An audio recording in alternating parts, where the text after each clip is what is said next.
Hello అండి అందరికీ. ఈరోజు వచ్చేసి నేను మా పిల్లలకి ఎంతో ఇష్టమైన ఎగ్ రోల్ చేస్తున్నానండి. దానికి ఏం చేయాలంటే ఫస్ట్ మనం ఒక చపాతీ చేసుకోవాలి. దాన్ని అటు ఇటు కూడా లైట్గా కాలనిచ్చుకోవాలండి. ఆ తర్వాత ఒక గుడ్లో నేను బీట్ చేసేసి అందులోనే కొంచెం సాల్ట్ అండ్ కారం కూడా వేసాను. దానిపైన వేసి కొంచెం ఆమ్లెట్లా స్ప్రెడ్ చేసుకోవాలన్నమాట. తర్వాత ఆయిల్ వేసుకోవాలి. ఆయిల్ వేసుకున్నాక దాన్ని ఫ్లిప్ చేసుకోవాలి. ఫ్లిప్ చేసుకుని బాగా కాల్చుకోవాలండి, అటువైపు ఇటువైపు కూడా. నేను వెజ్జెస్ని కొంచెం ఫ్రై చేసి పెట్టుకున్నానండి. Capsicum, cabbage and carrot, onions. ఆ తర్వాత వచ్చేసి ఆ చపాతీ మీద మయోనీస్ వేసుకుని బాగా స్ప్రెడ్ చేసుకోవాలండి.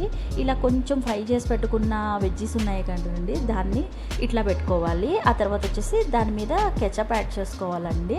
ఆ తర్వాత దాన్ని రోల్ చేసుకోవాలి. అంతేనండి, ఎంతో టేస్టీ అయిన వెజ్ రోల్ సూపర్. ఇందులోనే మనం చికెన్ కూడా యాడ్ చేసుకుంటే చికెన్ రోల్ అవుతుందండి. మా కిడ్స్ అయితే చాలా ఇష్టంగా తిన్నారు.